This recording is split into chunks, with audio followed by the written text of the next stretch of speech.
Everyone, welcome to advance series of machine learning. मैं Karan Arora, founder and CEO itronic solutions, आप सभी का स्वागत करता हूं। आज की इस प्रैक्टिकल सेशन के अंदर हम देखने वाले हैं कि पाइथन के अंदर यूजिंग साइकिट लर्न लाइब्रेरी के थ्रू आप प्रिंसिपल कंपोनेंट एनालिसिस को कैसे यूज़ कर सकते हो। बट उससे पहले हम यहाँ पे कुछ चीज़ें देखेंगे कि प्रिंसिपल कंपोनेंट एनालिसिस क्या होती है, क्यों उसको यूज़ करना है, कब उसको यूज़ करना है और इसकी क्या प्रैक्टिकल एप्लीकेशंस हैं।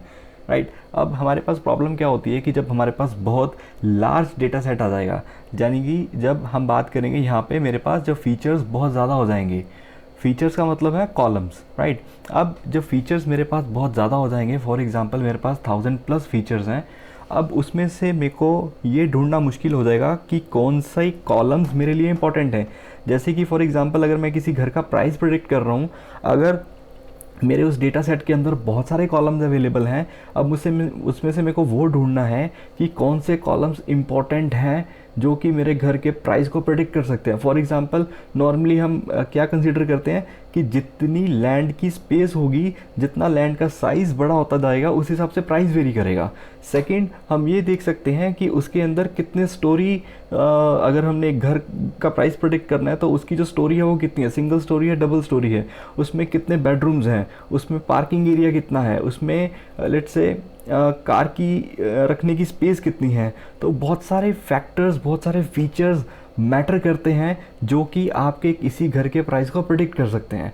अब इसमें से सबसे ज़्यादा ऐसा कौन सा कॉलम है जो कि, या कौन सा फीचर है जो कि सबसे ज़्यादा इम्पॉर्टेंट है एक घर के प्राइस को प्रेडिक्ट करने के लिए। राइट, अब वो हमें कैसे निकालना है, तो इसका जो सोल्यूशन है हमारे पास, that is principal component analysis. So principal component analysis क्या करती है, आपकी डायमेंशनैलिटी को रिड्यूस कर देती है। दैट मीन्स ये आपके हाई डायमेंशन डेटा को लोअर डायमेंशन डेटा में मैप कर देती है।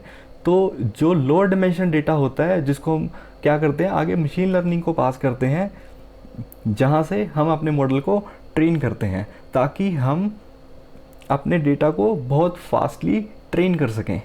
अब PCA करती क्या है, PCA is a linear dimensionality reduction technique that can utilize for extracting information from a higher dimensional space by projecting it into a lower dimensional subspace.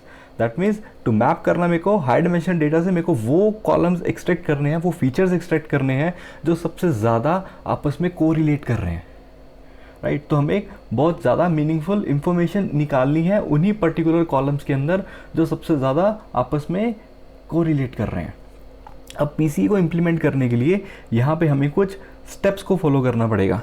सबसे पहले अगर मैं स्टेप की बात करूँगा, दैट इज़ स्टैंडर्डाइजेशन। अब स्टैंडर्डाइजेशन क्या होती है यहाँ पे कि मैं अपने डेटा को किसी पर्टिकुलर रेंज के अंदर लेके आना चाहता हूँ। किसी पर्टिकुलर रेंज के अंदर लाने का मतलब होता है कि लेट्स से अगर मैं यहाँ पे बात करूँ कि मेरे पास एक कॉलम है जिसके अंदर है कि उस पर्सन को एक्सपीरियंस कितना है और एक्सपीरियंस के अकॉर्डिंग उसकी सैलरी कितनी है। अब जो एक्सपीरियंस वाला कॉलम है उसकी क्या हम क्या बोल सकते हैं, उसकी जो रेंज है वो बहुत कम होगी। दैट इज़ 1 2 3 4 5 6 10 12 जितने भी साल का उसको एक्सपीरियंस होगा। लेकिन उसके हिसाब से जो सैलरी है, लेट्स से उसकी 75,000 सैलरी है, 1 लाख सैलरी है, 2 लाख सैलरी है, 25,000 सैलरी है, तो एक बहुत बड़ी वैल्यू है। तो जिससे क्या हो जाएगा, जब हम इतनी वैल्यूज़ को मशीन लर्निंग के अंदर पास करते हैं तो उसमें वो बहुत टाइम ले लेता है अपनी बैक एंड पे कैलकुलेशन करने के लिए, जिससे हमारा मॉडल जो है, ट्रेनिंग टाइम जो है मॉडल का बहुत ज़्यादा हो जाता है। तो हमें वो टाइम को रिड्यूस करना है, तो हम क्या करेंगे, उसको एक पर्टिकुलर रेंज के अंदर ले आएंगे। तो स्टैंडर्डाइजेशन कैसे करते हैं वो हम जहाँ पे चेक करते हैं। तो हमें क्या करना है, हमारा जो भी डेटा है उसमें से उसका जो मीन होगा उसके साथ माइनस कर देंगे और डिवाइड कर देंगे उसको स्टैंडर्ड डेविएशन के साथ। तो दो चीज़ें होती हैं फीचर स्केलिंग के लिए, आइदर आप स्टैंडर्डाइज कर सकते हो, आइदर आप नॉर्मलाइज कर सकते हो। स्टैंडर्डाइजेशन के अंदर हमारे पास वैल्यू नेगेटिव में भी जा सकती हैं क्योंकि हम उसको डिवाइड कर रहे हैं स्टैंडर्ड डेविएशन के साथ। But in case of normalization हम क्या करते हैं, जो उसकी एक्चुअल वैल्यू होती है उसको उसकी मिनिमम वैल्यू के साथ डिवाइड कर देते हैं, माइनस कर देते हैं और डिवाइड कर देते हैं maximum value minus minimum value, जिसके अंदर क्या होगा, हमारे पास रिजल्ट नेगेटिव में नहीं जाएंगे।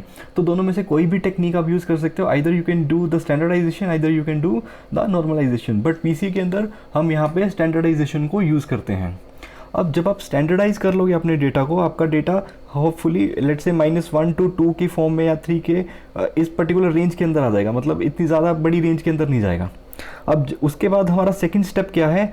Second step is to calculate the covariance matrix. जो हमने डेटा स्टैंडर्डाइज कर दिया उसके बाद उसका कोवेरियंस निकालना है। अब यहाँ पे मैं इतनी ज़्यादा मैथमेटिक्स में नहीं जाऊँगा, बट फिर भी मैं यहाँ पे आपको बताने की कोशिश करूँगा कि कोवेरियंस मैट्रिक्स होती क्या है। अब कोवेरियंस मैट्रिक्स क्या होती है कि मेरे को ये देखना है कि एक वेरिएबल आपस में दूसरे वेरिएबल के साथ कितना कोरिलेट कर रहा है, राइट। तो वो हमें यहाँ पे उनकी कोवेरियंस मैट्रिक्स निकालनी है। अभी मैं यहाँ पे बात कर रहा हूँ कि मेरे पास एक ही कॉलम है, that is I have only a single column data. तो यहाँ पे उसकी वेरिएंस और उसकी covariance that will be same. तो variance is same as the covariance between the same data. तो यहाँ पे x की अगर मैं x के साथ ही वेरिएंस और कोवेरियंस निकालता हूँ तो उसका जो रिजल्ट आएगा वो सेम आएगा। अब यहाँ पे वेरिएंस कैसे निकालेंगे? x की, दैट इज़ x को माइनस कर देंगे उसके मीन के साथ। तो वेरिएंस कैसे निकालेंगे? यहाँ पे x को माइनस कर देंगे उसी के मीन के साथ, राइट। अगर मेरे पास नंबर है 1, 2 और 3, इसका मीन क्या आ जाएगा? इसका मीन क्या आ जाएगा? 1 + 2 + 3 that is 6 divided by 3 that is equals to 2। अब मेरे को हर एक एलिमेंट को 2 के साथ माइनस कर देना है। 1 को 2 के साथ माइनस किया -1, 2 को 2 के साथ माइनस किया 0 और 3 को 2 के साथ माइनस किया 1। तो जब भी आप यहाँ पे इस तरह से हर एक वैल्यू को उसके मीन के साथ माइनस कर दोगे, उसका जब आप सम करोगे तो आपका क्या हो जाएगा? हमेशा 0 हो जाएगा। अब हमें यहाँ पे क्या करना है? x को x के मीन के साथ माइनस करना है, उसके बाद फिर से x को x के मीन के साथ फिर से माइनस करके दोनों को क्या कर देना? हमने मल्टीप्लाई कर देना, राइट। तो ये क्या बन जाएगा? x माइनस x के मीन का होल स्क्वायर डिवाइडेड बाय जितनी नंबर ऑफ आइटम्स हैं। तो यहाँ से हमें उसकी एक कोवेरियंस पता चल जाएगी, वेरिएंस पता चल जाएगी कितनी है। यही अगर मेरे पास 2 सेट्स ऑफ सिंगल कॉलम्स हैं, कि अगर मेरे पास 2 कॉलम्स हैं कि लेट से मेरे को किसी घर का प्राइस देखना है वो कितना वेरी कर रहा है, तो उसके लिए लेट से मेरे पास हो सकता है उसकी लैंड साइज़ हो सकता है, उसके अकॉर्डिंग मेरे को देखना है कि उसका प्राइस कितना वेरी कर रहा है। या मैं 2 ऐसे वो लेके जा सकता हूँ कि एक मेरे पास है लैंड साइज़ और दूसरा मेरे पास है कि उसमें कितने बेडरूम्स हैं, उसके अकॉर्डिंग मेरे को बताना है कि प्राइस कितना वेरी कर रहा है, राइट। तो वो चीज़ें हमें यहाँ पे चेक करनी है। तो प्रिंसिपल कंपोनेंट एनालिसिस क्या होती है? ये आपकी एक अनसुपरवाइज्ड स्टैटिस्टिकल टेक्निक होती है which is use to examine the interrelation among a set of variable. तो ये आपकी सुपरवाइज मशीन लर्निंग के अंदर नहीं आती, आपकी अनसुपरवाइज मशीन लर्निंग के अंदर आती है, जिसके थ्रू हम यहाँ पे अपनी डायमेंशंस को रिड्यूस करते हैं। अब यहाँ पे अगर चेक करें, so further if we calculate a variance of each data set separately. अब यहाँ पे हर एक डेटा सेट की अगर सेपरेट हम यहाँ पे वेरिएंस कैलकुलेट करें, जैसे हमने ऊपर x की कैलकुलेट की थी, that is x of i minus x का जो मीन आएगा उसका whole square divided by number of items. ये क्या मिल जाएगी हमें? x का वेरिएंस निकल जाएगी। ऐसे ही हमें क्या करना है? y की निकाल लेनी है। तो हमें x की भी पता लग गई, y की भी पता लग गई। अब उसके बाद हमें क्या निकालना है? Covariance between these 2 data points, कि ये जो मेरे पास x और y ये 2 कॉलम्स हैं, ये आपस में इनकी कोवेरिएंस क्या आ रही है, ये आपस में कितना कोरिलेट कर रहे हैं, राइट। अब उसमें हमें क्या करना है? x माइनस x का मीन, y इंटू y का mean divided by total number of item. तो अगर इन दोनों को कंबाइन करेंगे हम एक सिंगल आइटम के थ्रू या सिंगल एक मैट्रिक्स के अंदर, तो हमें यहाँ पे कुछ इस तरह की मैट्रिक्स मिल जाएगी। अब अगला स्टेप क्या होता है कि हमें इनकी कोवेरिएंस जो भी मिलेगी उसका फॉर्मूला क्या होता है? कोवेरिएंस निकालने का। हमने वेरिएंस निकाल ली, अब हमें क्या निकालनी है? कोवेरिएंस। अब कोवेरिएंस का फॉर्मूला होता है that is x minus x, वही चीज़ x का mean into x minus x का मीन। तो यहाँ पे क्या निकलेगी? कोवेरिएंस ऑफ x की x के साथ क्या आ रही है, y की x के साथ कोवेरिएंस क्या आ रही है, उसके बाद x की y के साथ क्या आ रही है और y की x के साथ क्या हो रही है। तो जब आप यहाँ तक इतना आप निकाल लोगे, जिससे हमें क्या पता चल जाएगा? इनकी कोवेरिएंस मैट्रिक्स निकल आएगी। तो सबसे पहला स्टेप क्या है? डेटा को स्टैंडर्डाइज करना। दूसरा हमारे पास क्या है? जो हमने डेटा को स्टैंडर्डाइज कर दिया उसकी हमें कोवेरिएंस मैट्रिक्स निकालनी है। जब आपके पास वो कोवेरिएंस मैट्रिक्स निकल आएगी, उसके बाद हम यहाँ पे ईगन वेक्टर्स और ईगन वैल्यूज़ को निकालेंगे। वो बताएंगे कि आपकी सबसे जो मोस्ट इम्पॉर्टेंट कॉलम्स कौन से हैं जो सबसे ज़्यादा आपके कोवेरिएंस आपको बता रहे हैं, राइट। कौन से सबसे ज़्यादा कोरिलेट कर रहे हैं। अब थर्ड आपको क्या करना है? यहाँ पे थर्ड स्टेप हमारा वही है कि हम यहाँ पे ईगन वेक्टर्स को निकालें। So the concept of eigen vector क्या होगा? That is applied in the machine learning algorithm for the principal component analysis. तो जैसे कि हमारे पास डेटा है जिसमें बहुत सारे फीचर्स हैं, जिसकी डायमेंशनलिटी बहुत हाई है, राइट, जिसमें बहुत ज़्यादा कॉलम्स हैं, बहुत ज़्यादा फीचर्स हैं, दैट मीन्स वो एक बहुत ही हाई डायमेंशनलिटी का डेटा है। तो जितने कम कॉलम्स होंगे दैट मीन्स वो उतना लोअर डायमेंशनलिटी का डेटा है। So it is possible that there are the redundant features in the data, कि वो ऐसे भी कोई फीचर्स हो सकते हैं जिसका कोई लेना देना ही नहीं है, मतलब वो बिल्कुल भी इंपॉर्टेंट ही नहीं है। जैसे अगर मैं बात बोलूँ कि हाउस नंबर, अब एक घर का अगर हाउस नंबर है वो प्रिडिक्ट नहीं कर सकते कि अगर हाउस नंबर इतना होगा तो प्राइस उसका इतना होगा, तो इस कॉलम का कोई लेना देना नहीं है। So apart from this, so there are a large number of features which will cause reduced the efficiency and more disk space. अब जितने ज़्यादा फीचर्स होंगे उससे क्या होगा, हमारी एफिशिएंसी कम हो जाएगी और ज़्यादा से ज़्यादा डिस्क स्पेस लेगी, जिससे होगा क्या कि हमारा जो मॉडल होगा उसको ट्रेनिंग टाइम बहुत ज़्यादा लग जाएगा, राइट। तो हमारा ट्रेनिंग टाइम हमें कम करना है और जल्दी से जल्दी मॉडल को ट्रेन करके हमें कुछ प्रिडिक्ट करना है। तो यहाँ पे जो इम्पोर्टेंट फीचर्स नहीं है उसको हमें बाहर निकालना है और जो इम्पोर्टेंट फीचर्स है वो हमें लेके आने हैं। और वो कैसे लेके आने हैं, that is with the help of again vectors. So obtain the eigenvectors and eigenvalues from the covariance matrix और a correlation matrix। तो covariance matrix कैसे निकालते हैं उसका फॉर्मूला मैंने आपको ऑलरेडी ऊपर बता दिया। अब covariance matrix निकल आएगी, उसके बाद आपको eigenvalues और eigenvectors निकाल लेने हैं, राइट। तो इतना स्टेप आपको यहाँ तक कर लेना। तो यहाँ पे इसकी मैं मैथमेटिक्स में नहीं जाऊँगा क्योंकि इसको मैं मोस्टली प्रैक्टिकल सेशन के अंदर रखूँगा कि पाइथन के थ्रू आप ये चीज़ें कैसे कर सकते हो। मैथमेटिक्स के अंदर हम यहाँ पे इतना नहीं जाएंगे। तो फर्स्ट स्टेप हमारा क्या था, स्टैंडर्डाइजेशन, वो हमें पता लग गया कि हमें क्यों करना है, ताकि हमारी कैलकुलेशन जल्दी हो सके। सेकेंड, हमें यहाँ पे कोवेरियंस मैट्रिक्स निकालनी है ताकि हर एक कॉलम के साथ पता चल जाए कौन सा कॉलम किस कॉलम के साथ कितना कोरिलेट कर रहा है। Second, use the resulting matrix to calculate the eigen vectors, that is वो हमारा क्या होगा, एक प्रिंसिपल कंपोनेंट होगा। प्रिंसिपल कंपोनेंट का मतलब है अगर लेट्स से मेरे पास 100 कॉलम्स हैं उसमें से मेरे को सिर्फ 2 कॉलम चाहिए, तो which is my principal component. अब वो जो 2 कंपोनेंट्स निकले हैं वो मेरे क्या हैं, प्रिंसिपल कंपोनेंट्स, कि मेरे को 100 में से सिर्फ 2 ही कॉलम्स चाहिए थे, that is my principal components. अब ये 2 कंपोनेंट्स जो हैं ये आपके कितने % डेटा को एक्सप्लेन कर रहे हैं।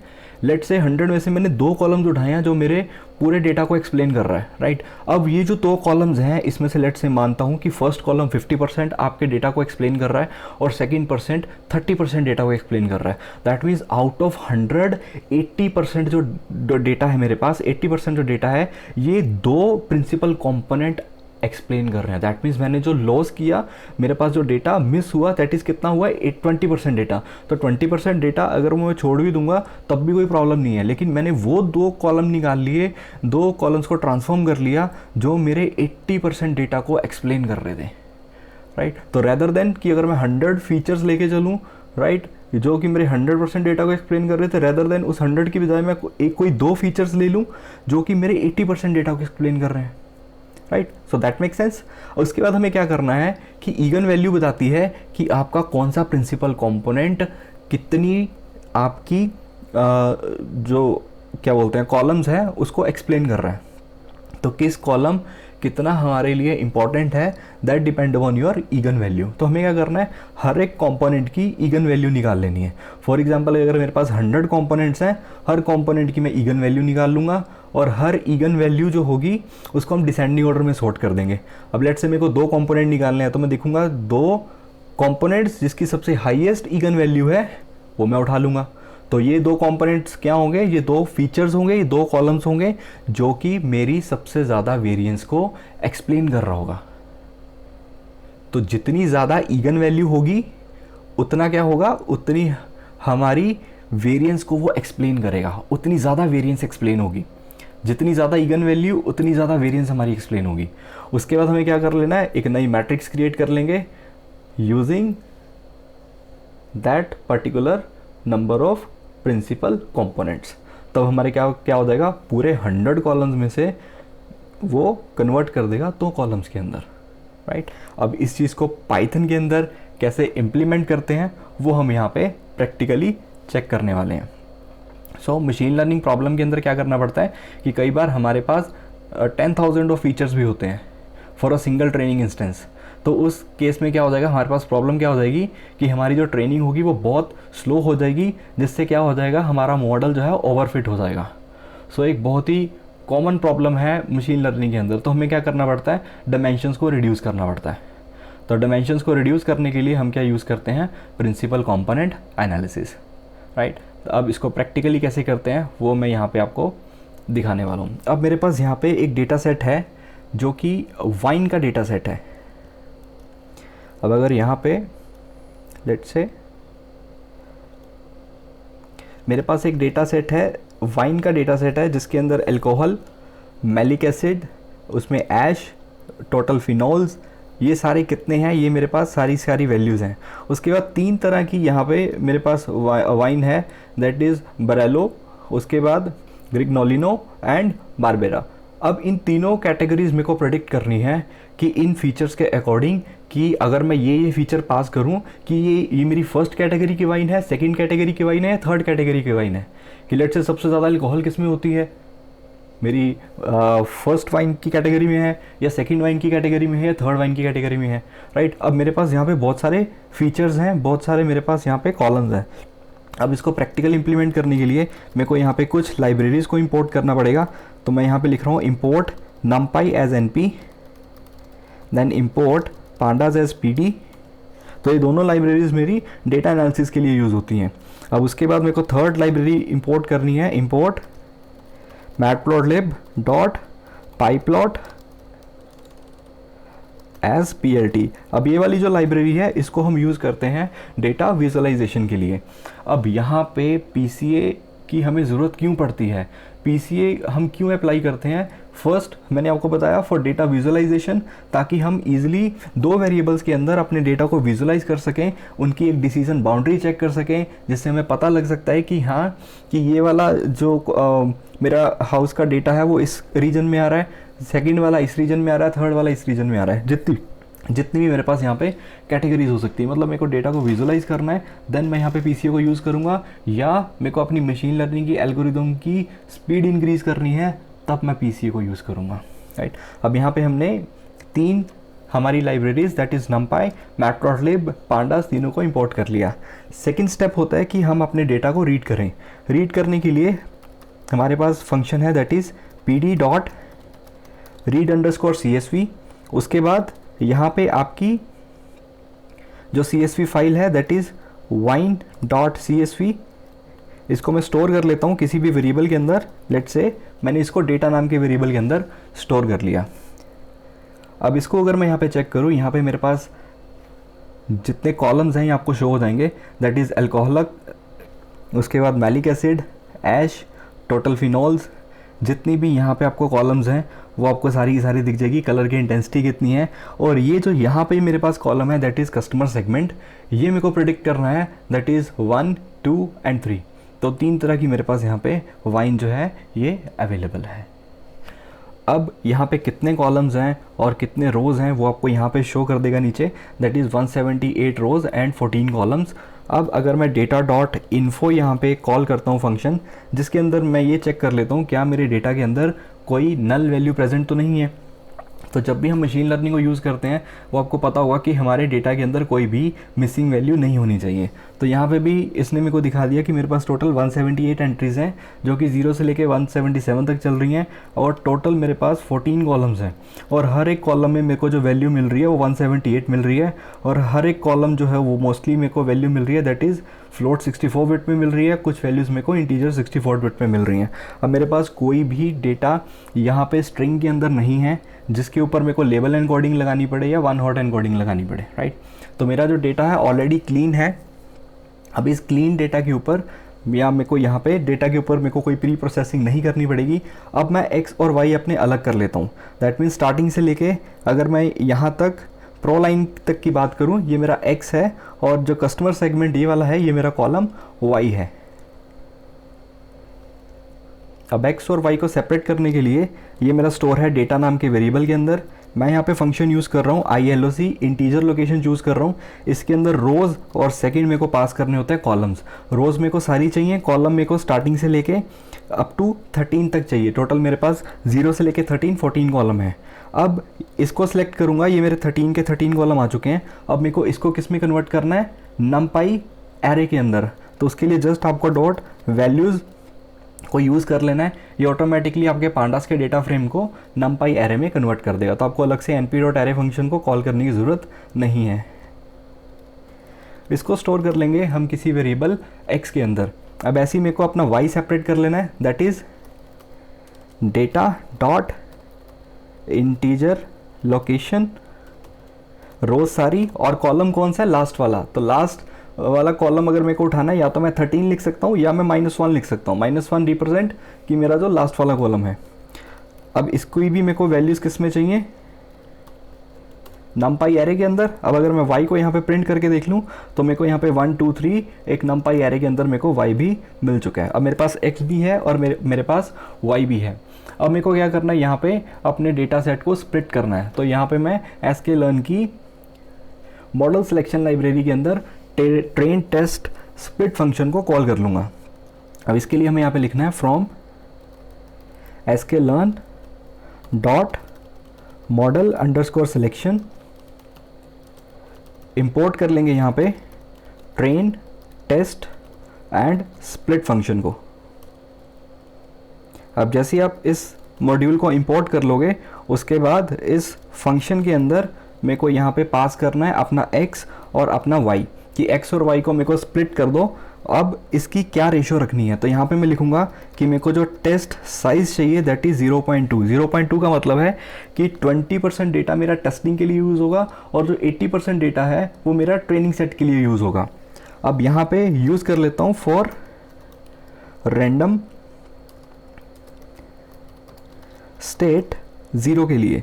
तो ये क्या कर देगा, रैंडमली मेरे डेटा को शफल करके x में प्रोवाइड कर देगा और y के अंदर प्रोवाइड कर देगा। मतलब ट्रेनिंग का डेटा अलग कर देगा, टेस्टिंग का डेटा अलग कर देगा, और जो सेपरेट करेगा जिसमें 20% टेस्टिंग का डेटा चाहिए वो रैंडमली कुछ वैल्यूज डालेगा, राइट। अब ये रैंडम वैल्यू कहाँ से वेरी करती हैं, 0 से लेके 42 तक आपकी डिफरेंट वैल्यूज़ मिलेंगी। अब जैसे ही आप 42 के बाद या 42 जो वैल्यू आएगी दैट मीन्स वो आपकी सेम रिप्रेजेंट कर रही होगी जो 0 की है।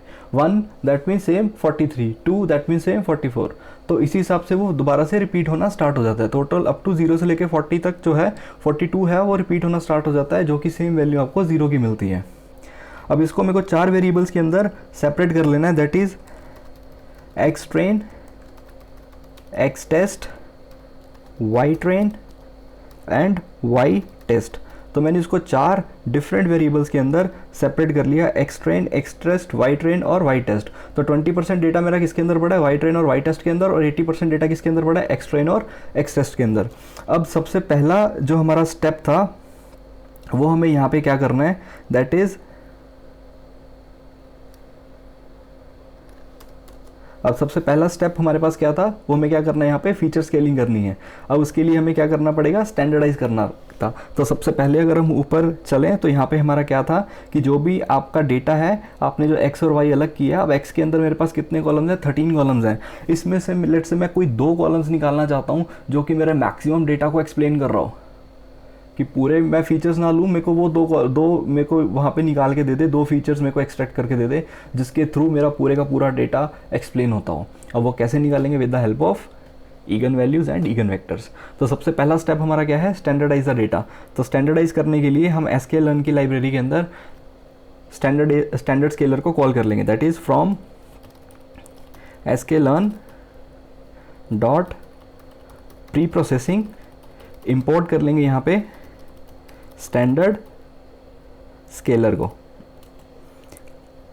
अब स्टैंडर्ड स्केलर हमने कॉल कर लिया। अब हमें x के डेटा को स्टैंडर्डाइज करना है, दैट इज एक्स ट्रेन और एक्स टेस्ट के डेटा को स्टैंडर्डाइज कर लेंगे। तो इस फंक्शन को मैं कॉल कर रहा हूँ, इसका जो भी ऑब्जेक्ट बनेगा उसको मैं किसी भी वेरिएबल के अंदर स्टोर कर सकता हूँ। लेट से sc that is standard scaler जो है मेरा, मैंने इसके अंदर इसको स्टोर कर लिया। अब sc dot fit underscore transform.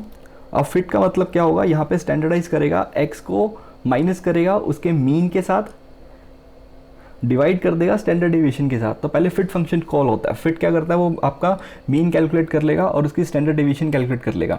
उसके बाद हर एक की मेरे को वैल्यू को ट्रांसफॉर्म करना है। देन मैं यहाँ पे fit underscore transform function use कर रहा हूँ, और मेरे को किसके लिए करना है, एक्स ट्रेन के लिए। तो जो भी वैल्यूज़ आएंगी स्टैंडर्डाइज होने के बाद मैं उसको दोबारा से अपडेट कर लेता हूँ अपने एक्स ट्रेन के अंदर। अब उसके बाद जो मीन और स्टैंडर्ड डेविएशन मेरा ट्रेनिंग सेट के लिए आया है, वही मीन और वही स्टैंडर्ड डेविएशन मेरे को यूज़ करना है अपने एक्स टेस्ट के लिए। तो मैं वहाँ पे अलग से मीन और अलग से स्टैंडर्ड डेविएशन कैलकुलेट नहीं करूँगा, नहीं तो मेरा डेटा पूरा चेंज हो जाएगा। अब यहाँ पे मैं फिट फंक्शन को कॉल नहीं करूँगा, यहाँ पे जस्ट मैं ट्रांसफॉर्म फंक्शन को कॉल करूँगा कि वही मीन और वही तुमने स्टैंडर्ड डेविएशन लेनी है और मेरे डेटा को स्टैंडर्डाइज कर देना है। तो इसको मेरे को किसके अंदर स्टोर करना है, एक्स टेस्ट के अंदर। सेम वे यहाँ पे भी हम एक्स टेस्ट कर देते हैं।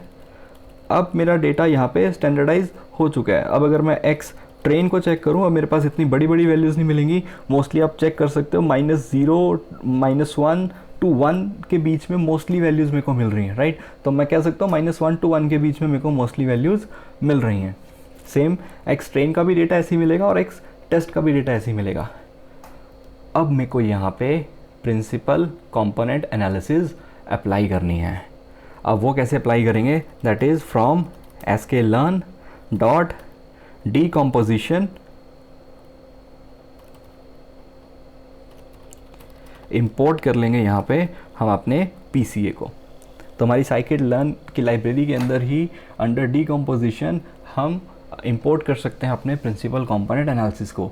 अब यहाँ पे आपको स्टैंडर्डाइज तो हमने कर दिया। अब उसके बाद हमें क्या निकालना है, कोवेरियंस मैट्रिक्स। तो जब कोवेरियंस मैट्रिक्स निकल आएगी उसके बाद हमें क्या कर देना, अपने इगन वेक्टर्स निकालने हैं। इगन वेक्टर्स क्या होते हैं, आपके कितने नंबर ऑफ कंपोनेंट्स आपको चाहिए, तो दैट इज़ इगन वेक्टर्स। अब उन इगन वेक्टर्स के बाद इगन वैल्यूज़ हमें क्या बताती हैं कि वो जो दो आपने कंपोनेंट्स निकाले हैं उसके बाद आप कि उनकी इगन वैल्यू क्या आ रही है, वो कितने % वेरिएंस एक्सप्लेन कर रहे हैं, राइट। अभी मैं हर एक कॉलम के लिए चेक करता हूँ, जितने मेरे पास 13 के 13 कॉलम्स हैं, मैं चेक करता हूँ कि हर एक कॉलम की मेरे को यहाँ पे कितनी इगन वैल्यू मिल रही है।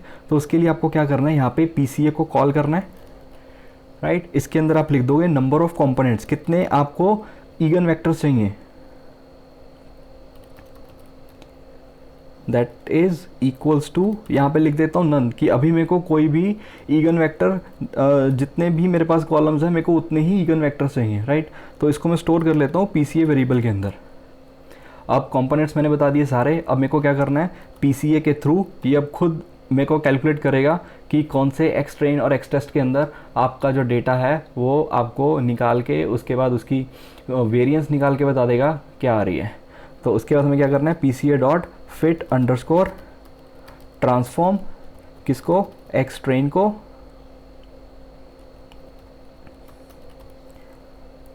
तो इसको स्टोर कर लेंगे हम एक्स अंडरस्कोर ट्रेन नाम के वेरिएबल के अंदर।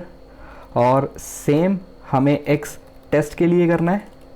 अब यहाँ पे हम इसको भी फिट नहीं करेंगे, जस्ट ट्रांसफॉर्म करेंगे, क्योंकि ऑलरेडी हमने पीछे जो वैल्यूज़ कैलकुलेट करी हैं उसी वैल्यूज़ को हमें ट्रांसफॉर्म कर देना है फॉर एक्स टेस्ट के लिए।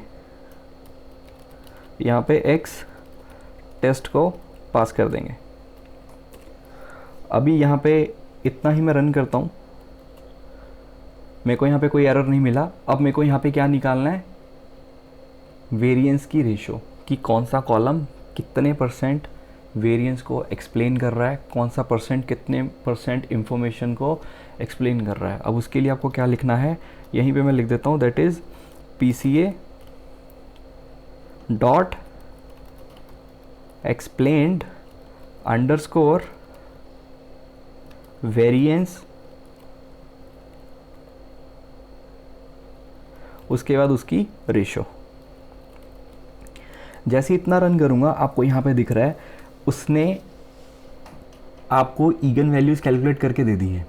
अब ये जो ईगन वैल्यूज़ हैं उसने क्या किया, इसको सॉर्ट भी कर दिया। अब दोबारा से स्टेप कैलकुलेट करते हैं, क्या क्या करना था हमें। सबसे पहला स्टेप क्या था, डेटा को स्टैंडर्डाइज करना, स्टैंडर्डाइज कर दिया। उसके बाद जब हमने PCA के अंदर इसको पास किया एक्स ट्रेन और एक्स टेस्ट के डेटा को, जब हमने इसको फिट ट्रांसफॉर्म किया और ट्रांसफॉर्म किया इन PCA, तो PCA ने इसको क्या किया, यहाँ पे इसकी कोवेरियंस मैट्रिक्स निकाली। उसके बाद कितने आपको वेक्टर्स चाहिए थे वो हमने पास कर दिए, नन का मतलब सारे के सारे पास कर दिए। उसने बाद क्या किया, उसने इसकी कॉरस्पॉन्डिंग ईगन वैल्यूज़ निकाल दी। अब नीचे जो मैंने वहाँ पे लिखा है that is PCA dot explained underscore variance ratio, उसने मेरे को क्या कैलकुलेट करके दिया, उसकी ईगन वैल्यूज़ को कैलकुलेट करके दिया है। अब वो इगन वैल्यूज़ को उसने कैसे दिखाया, मेरे को सॉर्ट करके, उसने अपने डेटा को सॉर्ट कर दिया और उसके बाद जो इगन वैल्यूज़ हैं वो सॉर्टेड ऑर्डर में शो कर दी। दैट मीन्स अब मेरे को अगर 2 कंपोनेंट्स निकालने हैं तो मैं पहली 2 जो सबसे ज़्यादा मेरे को रेशो मिल रही है वेरिएंस की, मैं वो उठाऊंगा।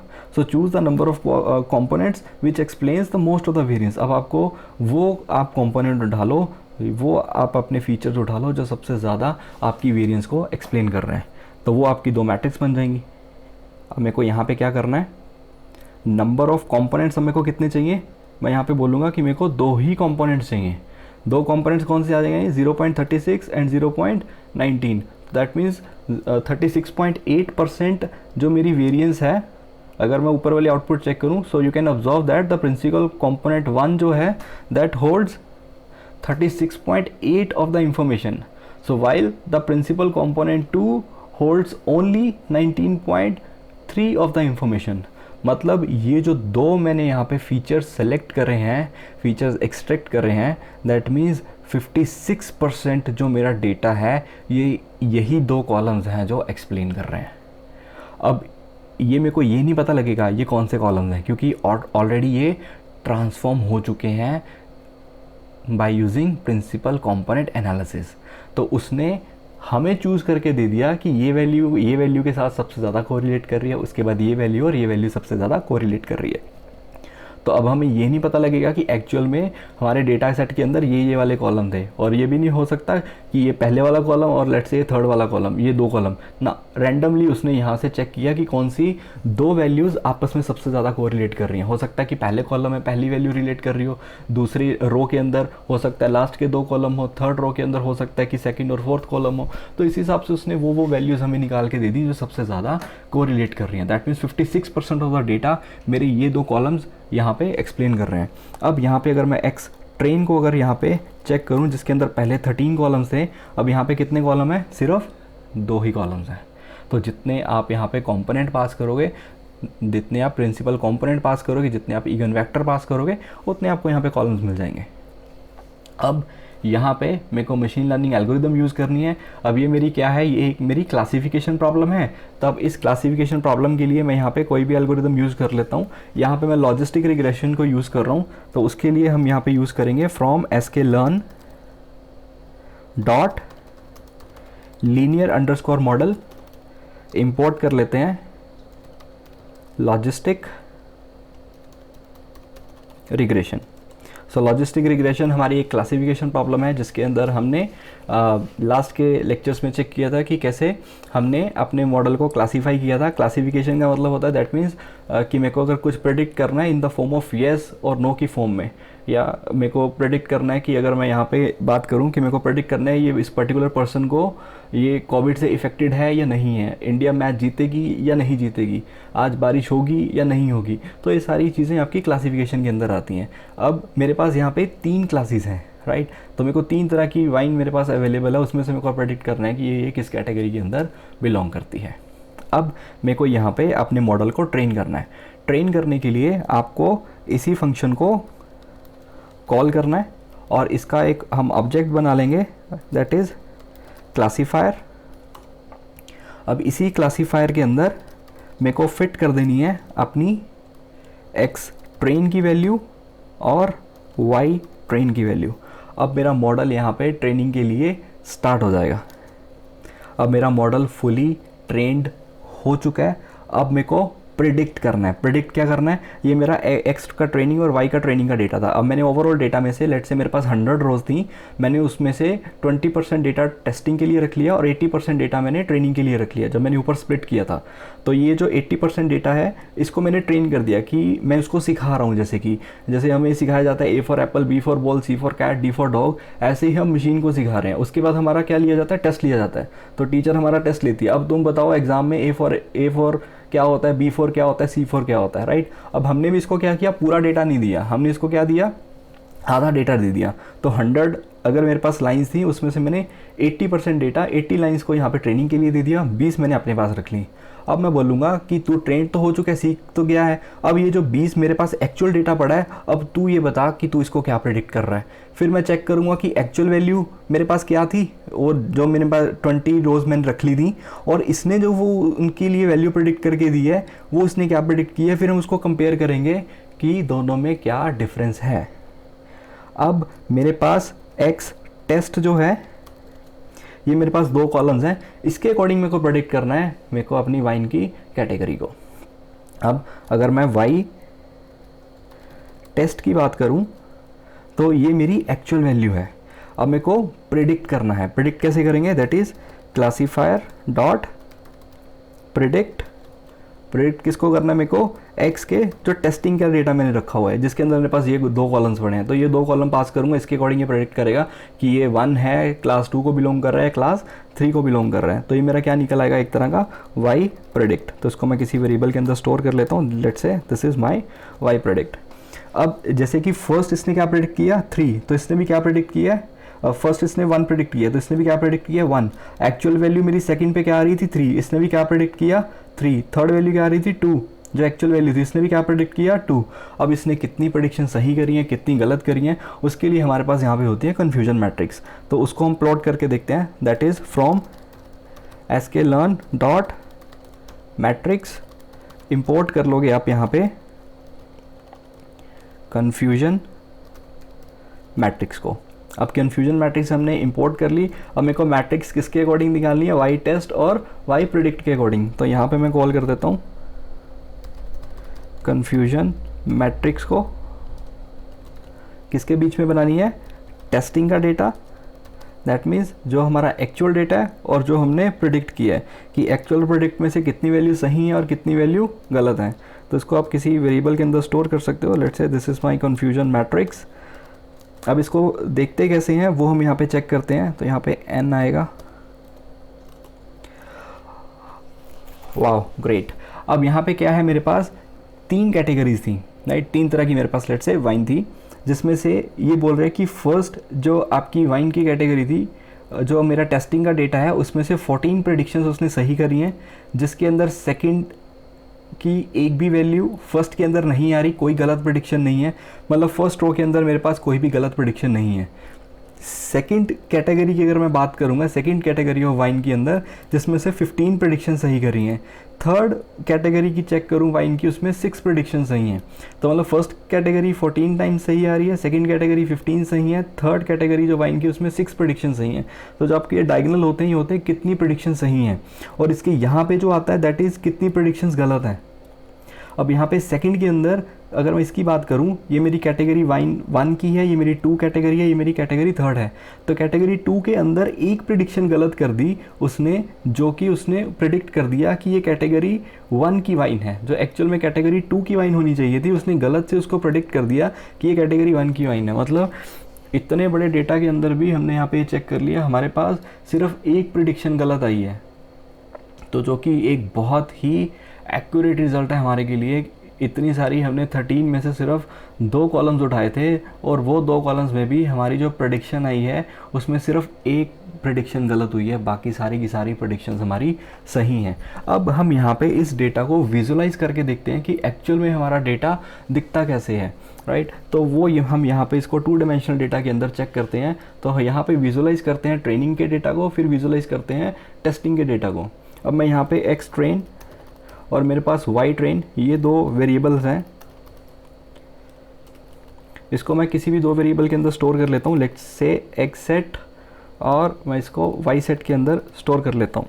अब एक्स सेट और वाई सेट के अंदर मेरे पास यहाँ पे जो डेटा एक्स ट्रेन का है वो मेरे पास एक्स सेट के अंदर पड़ा है, जो वाई ट्रेन का डेटा है वो मेरे पास वाई सेट के अंदर पड़ा है। अब पहले हम यहाँ पे अपने डेटा को प्लॉट करके चेक कर लेते हैं कि जो जो इसने प्रिडिक्ट किया है। अब मेरे को क्या करना है, यहाँ पे एक्स सेट के अंदर मेरे पास डेटा कौन सा पड़ा है, मेरे पास वो डेटा पड़ा है जो मेरा ट्रेनिंग का डेटा है। अब इसमें से यहाँ पे आप क्या पास करते हो, रो, और यहाँ पे क्या पास करते हो हम, कॉलम। अब रो कौन से चाहिए आपको, कॉलम्स कौन से चाहिए वो हम यहाँ पे पास करेंगे।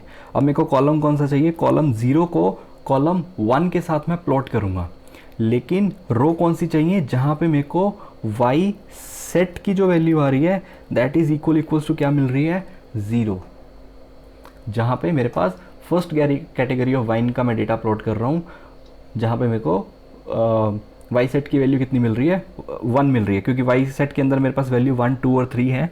अब फर्स्ट कॉलम को सेकंड कॉलम के साथ प्लॉट करना है, लेकिन वही वैल्यूज चाहिए जहाँ पे मेरे को फर्स्ट कैटेगरी ऑफ वाइन मिल रही है। ऐसी सेकंड के लिए और थर्ड के लिए हम यहाँ पे प्लॉट कर लेंगे।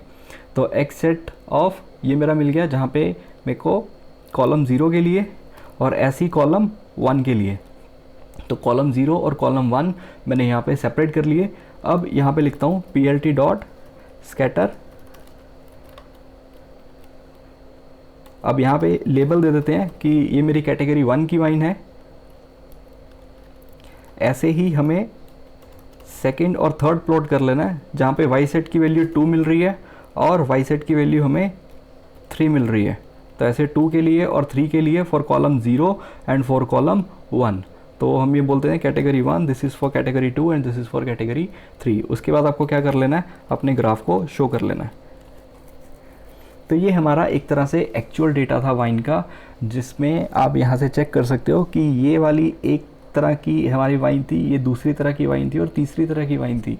मतलब हम यहाँ पे हमने अपने डेटा को क्या कर लिया, एक तरह से विजुअलाइज़ कर लिया, राइट। अगर 13 कॉलम्स होते तो मैं उसको विजुअलाइज़ नहीं कर सकता था। 2 डायमेंशन के अंदर डेटा को विजुअलाइज़ करना बहुत ही ईजी हो जाता है, राइट। अब जो वैल्यू मेरी नेगेटिव आ रही है, लेट्स से -4 से 0 के बीच में आएंगी, कोई भी वैल्यू को स्टैंडर्डाइज करके, तो उसको मैं प्रेडिक्ट कर सकता हूँ ये एक कैटेगरी की वाइन है, दैट बिलोंग्स टू कैटेगरी 1। अब यहाँ पे आ रहा है that belongs to category 2, that belongs to category 3। तो इस हिसाब से हम यहाँ पे क्या कर सकते हैं, इसको प्रेडिक्ट कर सकते हैं। अब अगर मैंने लेबल दिए हैं तो यहाँ पे मैं लेजेंड को प्लॉट कर देता हूँ, ताकि पता चल जाएगा कौन सी लेबल 1 की कैटेगरी है, कौन सी लेबल 2 की है और कौन सी लेबल 3 की है। तो यहाँ पे आपको लिखना है PLT डॉट लेजेंड। तो जैसे ही लेजेंड को प्लॉट कर देंगे, ब्लू है जो कैटेगरी 1 को बिलोंग कर रहा है, ऑरेंज कैटेगरी 2 को और ग्रीन जो है वो कैटेगरी 3 को बिलोंग कर रहा है। अब मेरे को ये प्रिडिक्ट करना है कि लेट्स से अगर मेरा यहाँ पे कोई नया डेटा पॉइंट आ जाए, अब मेरे को ये प्रिडिक्ट करना है ये कैटेगरी 1 के अंदर आएगा, 2 के अंदर आएगा, 3 के अंदर आएगा। मतलब मेरे पास कोई ऐसी बाउंड्री होनी चाहिए ना कि अगर इस बाउंड्री के ऊपर चला गया तो ये सेकेंड कैटेगरी के अंदर चला जाएगा, या इस बाउंड्री के नीचे चला गया तो वो दूसरी कैटेगरी के अंदर चला जाएगा। तो वो बाउंड्री कैसे ड्रॉ करेंगे वो हम यहाँ पे प्लॉट करते हैं। अब बाउंड्री ड्रॉ करने के लिए मैं यहाँ पे जितने भी पॉइंट्स आ रहे हैं, लेट्स से -4 से लेके 4 तक जा रहा है और ये भी -4 से लेके 4 तक जा रहा है, मैं इसको क्या कर दूंगा, -4 से लेके अगर देखो लेट्स से -3 तक भी जाना है तो उसको 100 पॉइंट में डिवाइड कर दूंगा। -4.00, -3.99, -3.398, 3.97, ऐसे ही करते करते हम यहाँ पे इसको 100 के पेयर्स में आगे कंटिन्यू करते जाएंगे। तो इतने सारे डेटा पॉइंट्स जब हो जाएंगे, अभी मेरे को सिर्फ इन्हीं पॉइंट्स के लिए प्रेडिक्शन पता है। अगर मैं हर छोटे छोटे पॉइंट के लिए प्रेडिक्ट करना स्टार्ट कर दूंगा तो एक पूरा कलर्ड फॉर्म के अंदर मेरे को मिल जाएगा, राइट। वही चीज़ हम यहाँ पे करेंगे। अब उसके लिए मेरे को यहाँ पे क्या करना है, एक एरे क्रिएट करना है, that is NP dot array range. मेरे को यहाँ पे क्या लिखना है कि X सेट के अंदर उसके 0th कॉलम की, मतलब कॉलम 0 की जो मेरे को मिनिमम वैल्यू मिलेगी, वहाँ से लेके 0 कॉलम की जो मेरे को मैक्सिमम वैल्यू मिलेगी वहाँ तक मेरे को क्या बना देना है, एक एरे क्रिएट कर देना है। सारी रोज़ कॉलम 0 की जो मैक्सिमम वैल्यू है, तो मिनिमम वैल्यू से लेके जो उसकी मैक्सिमम वैल्यू है वहाँ तक। तो मिनिमम वैल्यू से हम क्या करते हैं, एक वैल्यू माइनस कर देते हैं ताकि ग्राफ थोड़ा बेटर फॉर्म में आ जाए, और मैक्सिमम वैल्यू में एक वैल्यू ऐड कर देते हैं। और इसको इंक्रीमेंटल कितने से करना है, 0.01 से लेट से मैं बोलता हूँ आपने इसको इंक्रीमेंट कर देना है। अब कॉलम 0 की वैल्यू लेट से -4 से 4 तक जा रहा है, तो -4 से मेरे को क्या करना है, -5 से 5 तक जाना है, और उसमें हर एक पॉइंट जो होगा, जो उसका इंक्रीमेंटल स्टेप होगा, दैट इज़ 0.01। तो ये मेरा एक एरे क्रिएट हो जाएगा। अब ऐसे ही मेरे को एक और एरे क्रिएट करना है, तो दिस इज़ माई एरे 1। ऐसे ही मेरे को सेकेंड कॉलम के लिए क्रिएट कर लेना है, दैट इज़ कॉलम नंबर 1 के लिए, ये मेरा बन जाएगा एरे 2। अब मेरे को क्या करना है, एरे 1 बन गया, एरे 2 बन गया, ये मेरी एक एक रो के अंदर है। अब इन दोनों रोज़ के अंदर जो मेरे को डेटा पड़ा है, अब इसको मेरे को कॉलम्स के अंदर चाहिए, ये कॉलम और ये कॉलम कुछ इस तरह से। तो उसके लिए मेरे को यहाँ पे एक पहले मैश ग्रिड क्रिएट करनी पड़ेगी। तो दैट इज़ NP डॉट कि मेरे को हर एक पिक्सल यहाँ पे dot dot dot dot dot dot हर एक पॉइंट के लिए मेरे को एक पिक्सल वैल्यू मिल जाए। फिर हर एक उस पिक्सल वैल्यू को हम यहाँ पे प्रेडिक्ट करेंगे। तो पिक्सल वैल्यू कैसे आएगी, उसके लिए आपको लिखना पड़ेगा NP dot mesh grid. Mesh grid आपको किस किस की क्रिएट करनी है, एरे 1 की और एरे 2 की। ये आपको क्या प्रोवाइड कर देगा, दो मैश ग्रिड प्रोवाइड कर देगा, लेट्स से x1 और x2, ये आपके दो फीचर्स हैं x1 और x2, ये मेरी क्या बन चुकी है, एक मैश ग्रिड बन चुकी है। अब उसके बाद मेरे को यहाँ पे क्या करना है, यहाँ पे मेरे को प्रेडिक्ट करना है अपने एरे 1 और एरे 2 को। अब मेरे को यहाँ पे एक एरे क्रिएट करना है, दैट इज़ np.array। एरे किसको क्रिएट करना है, x1। अब x1 मेरा क्या है, एक पूरी की पूरी ग्रिड है। अगर मैं यहाँ पे x1 चेक करूँ, सॉरी अभी मैंने इसको रन नहीं किया, अभी ये चलेगा भी नहीं क्योंकि यहाँ पे हमने इसको पूरा से रन नहीं किया है। So that is np.array range,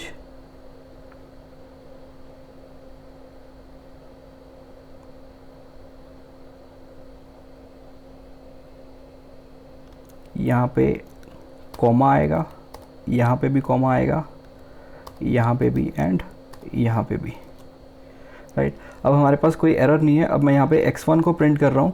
अब x1 मेरे पास क्या है, ये एक रो यहाँ से स्टार्ट हो रही है, ये क्या करता है, स्टार्टिंग की 3 वैल्यूज़, उसके बाद डॉट डॉट डॉट और यहाँ की 3 वैल्यूज़। यहाँ पे आप चेक करो, -4.84, 4.83, 4.82 सोन अप टू 5.32, 33 एंड 5.34। ऐसी अगली लाइन, ऐसी उससे अगली, मतलब हर एक छोटा छोटा पिक्सल मेरे को मिल गया किसके अंदर, x1 के अंदर, राइट। अब मेरे को यहाँ पे क्या करना है, इसी x1 को वन डायमेंशनल एरे के अंदर लेके आना है। वन डायमेंशनल एरे के अंदर कैसे लाएंगे, अगर मैं यहाँ पे रेवल फंक्शन को यूज़ करता हूँ, ये पूरे का पूरा डेटा मेरा एक ही रो के अंदर आ जाएगा, एक ही डायमेंशन के अंदर आ जाएगा। जो 2 डायमेंशन का डेटा था उसको मैंने 1 डायमेंशन में कन्वर्ट कर दिया। अब मेरे को यहाँ पे क्या करना है, np.array क्रिएट करना है। तो मैं यहाँ पे 2 एरे क्रिएट कर रहा हूँ। एक एरे मेरे को कहाँ से क्रिएट करना है, दैट इज़ x1 का डॉट रेवल, और सेकंड एरे मेरे को कौन सा चाहिए, x2 के साथ, दैट इज़ x2 डॉट रेवल। तो 2 एरे बन गए। अब ये 2 एरे मेरे को कैसे दिखेंगे, तो यहाँ से मैं एक बार आपको इसको कॉपी करके यहाँ पे दिखा देता हूँ कि ये 2 एरे कैसे होंगे। तो एक एरे ये रहा और एक एरे ये रहा। तो मतलब इंडेक्स 0 पे मेरा ये वाला एरे पड़ा है और इंडेक्स 1 पे मेरा ये वाला एरे पड़ा है। अगर इसका मैं ट्रांसपोज ले लूँ तो ये मेरा कॉलम 1 हो जाएगा और ये मेरा कॉलम कौन सा हो जाएगा, 2 हो जाएगा। अब मेरे को यहाँ पे इसका क्या ले लेना है, ट्रांसपोज ले लेना है। अब अगर मैं इसका ट्रांसपोज ले लेता हूँ तो ये मेरे पास 2 कॉलम्स बन गए कि अगर x की वैल्यू -4.84 है और y की वैल्यू -4.50 है, तुम प्रेडिक्ट करो कि ये कैटेगरी 0 के अंदर आएगा, 1 के अंदर आएगा, 2 के अंदर आएगा। ऐसे ही 8.3 के लिए चेक कर लेंगे, 8.2 के लिए चेक कर लेंगे। तो अब मेरे पास बहुत ज़्यादा वैल्यूज़ आ चुकी हैं यहाँ पे इस एरे के अंदर, जो मैं यहाँ पे उसको प्रेडिक्ट करूँगा, राइट।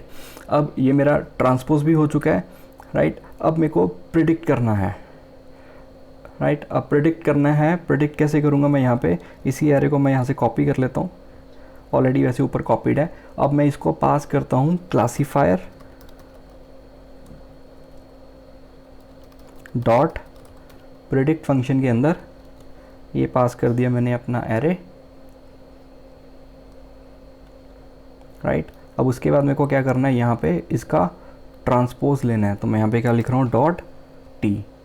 अब ये मेरी प्रेडिक्शन कर देगा ट्रांसपोज होने के बाद। अब जब ये प्रेडिक्ट कर देगा, अब इसको मेरे को फिर से क्या करना है, उसी एरे की शेप में कन्वर्ट कर देना है जो एक्चुअल में मेरी x1 की शेप थी। मतलब उसी मेरे को पिक्सल वैल्यू में ले आना है, डॉट डॉट डॉट डॉट की फॉर्म में, कि यहाँ पे 0 0 0 0 आ रहा होगा, 1 1 1 1, यहाँ पे लेट्स से 2 2 2 कुछ इस तरह से आ रहा होगा।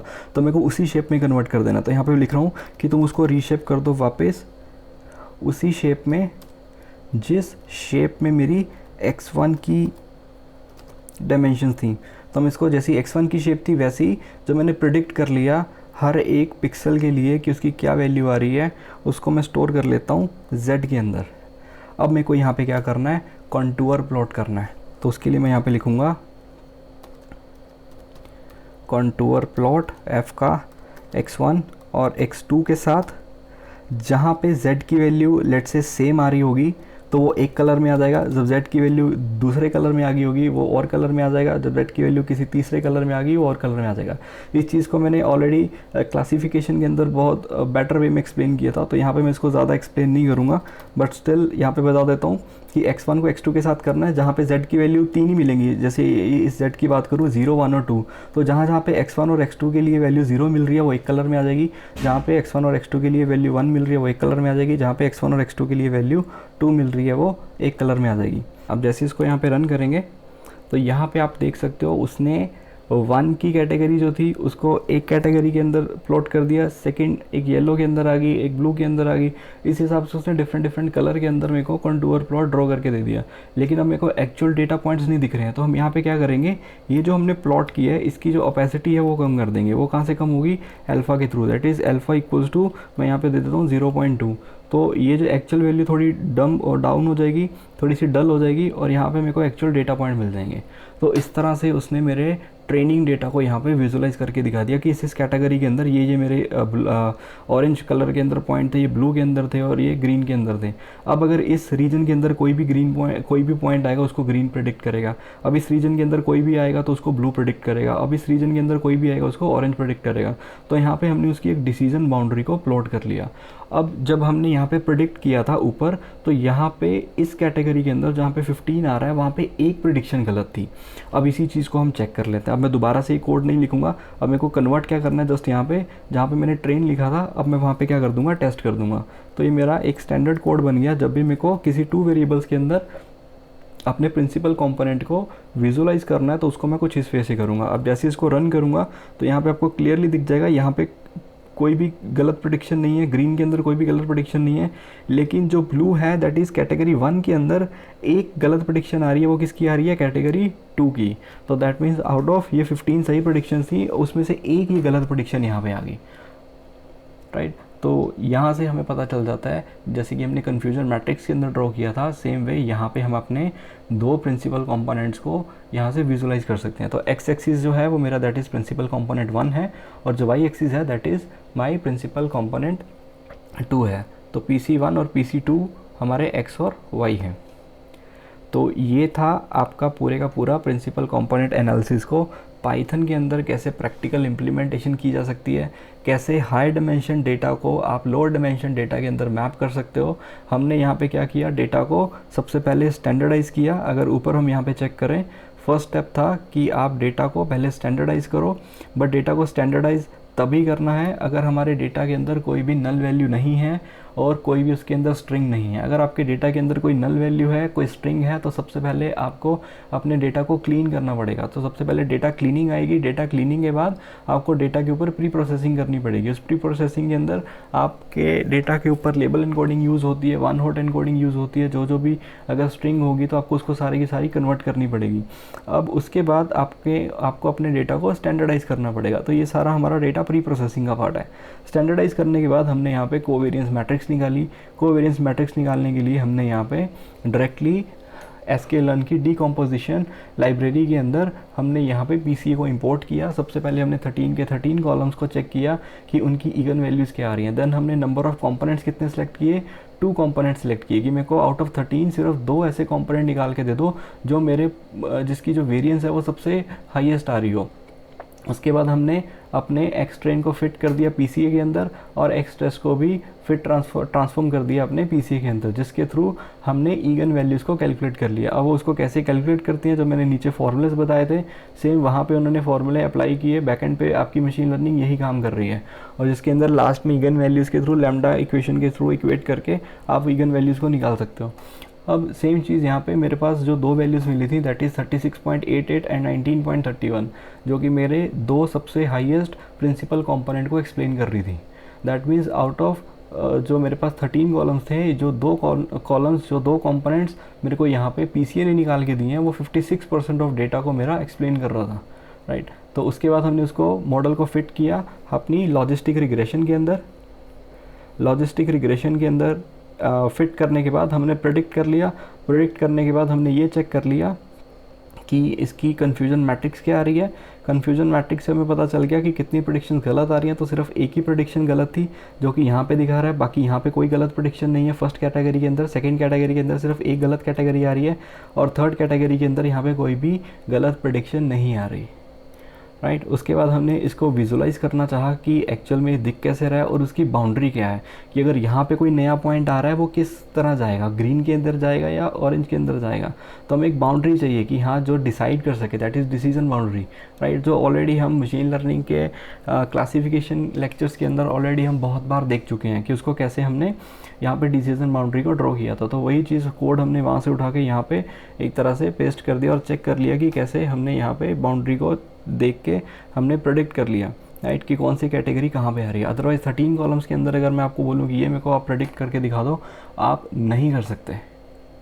और इसके अंदर भी सिर्फ एक गलत प्रेडिक्शन है, that means more than 95% algorithm हमारी जो है वो एक्यूरेट होगी, right. So this is all about principal component analysis. So if you like this video, do subscribe my channel. If you have any doubts, आप comment कर सकते हैं। अगर आपको ये नोटबुक चाहिए, आप अपनी ईमेल आईडी कमेंट कर दीजिए, ये मैं आपको सेंड कर दूंगा। मिलते हैं नेक्स्ट के ट्यूटोरियल में। नेक्स्ट हम एलडी को देखने वाले हैं। Thank you.